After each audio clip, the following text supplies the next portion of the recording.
the last couple of videos, what we've been looking at is we've been looking at different ways of representing our probability. So we've been looking at the two-dimensional grid, we've been looking at tree diagrams, and now we're going to be adding in like how do we find the probability of something, and then hopefully try and look at some shortcut methods. So I've got this work today just to look at through a problem. So I've got box 1, which contains 2 blue and 1 green, box 2, which contains 1 red and 2 white, and a ball is selected randomly from each of the boxes. So the first thing is I want us to try and look at this through our two-dimensional grid. So here we go. What we have, we've got box 1, so let's call box 1 down below here. Box 1 contains a blue, and it contains another blue, and it contains a green. And then if I consider this to be box 2, then box 2 contains a red and 2 white balls, a white and a white. And so all of these, where I'm placing the dots, are the types of probabilities that I could get. And so the question then is, what I want us to look at is, what is the probability of getting a blue ball from box 1 and a red ball from box 2? So we want the probability of blue and red. So a blue from box 1 and a red, there it appears once and then it appears again. So the probability is 2 out of the total amount of probabilities, which is the total amount in my sample space, which is 9. So that's one way of solving this question. Another way would be to draw a tree diagram. So looking at the tree diagrams, we have box 1, and in box 1 we know we can get a blue, we can get another blue, or we can get a green, and in box 2 we can get a red or a white or a white, and we can do this for each of my probabilities. I probably haven't left myself a lot of room here. And then you can list the outcomes.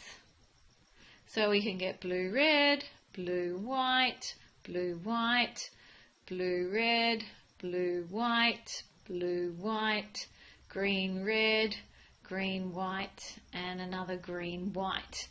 So the probability of blue and then red, and in that order, so we have a blue red here and we have a blue red here, so it occurs twice out of 9, and that's another way of getting the same probability. So what we're going to look at is our final method. So the events of a blue ball from box 1 and a red ball from box 2 are called independent events. So they don't depend upon each other. Whatever I get from box 1 has nothing to do with what I get from box 2. So if that's the case, then if I look at box 1 and I think about I want to get a blue, because the probability says I want a blue from box 1, in box 1, I have 2 blues out of, altogether, there are 3 balls. Then if I have a look at box 2, and what I need to get from box 2 is I need to get a red ball, and in box 2 we know we have only 1 red out of 3. So therefore the probability of getting a blue and then a red has to be 2 over 3 times 1 over 3, which gives us the 2 over 9, which is what we've had in each of the other probabilities. So what that means that in general, if A and B are independent events, then the probability of A and B happening is the same as the probability of the first event happening times the probability of the second event happening. For more than 2 independent events, we just find the probability of each of them and we multiply them together. So let's have a look at this through an example. A coin and a die are tossed simultaneously. Determine the probability of getting a head and a 3 without drawing a diagram. So let's have a look at the coin first. We need to get a head. So the probability of getting a head, and you can only get heads or tails, so the probability of a head is 1 out of 2. And then what's the probability of getting a 3 when we roll the dice? Well, there's only 1 3 on the dice out of the 6 faces altogether. So therefore, the probability of a head and a 3 is a half times by a 6, which is 1/12. And that's how easy it is. Let's have a look at the next one. In a certain region, the probability that it rains on any one day is 25%.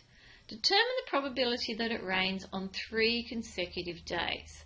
So the probability of it raining is 25%. Now that's 25 over 100, which is a quarter. So if I want the probability of rain, rain, and rain, each day has the same probability of it raining. So that would be a quarter times a quarter times a quarter, which would give you 1 out of 64.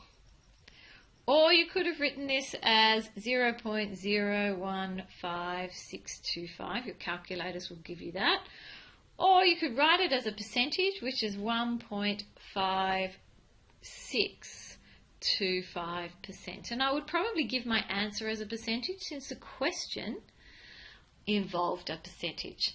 And so that's how easy it is for finding the probability in independent events. If you have any questions, you know where to find me.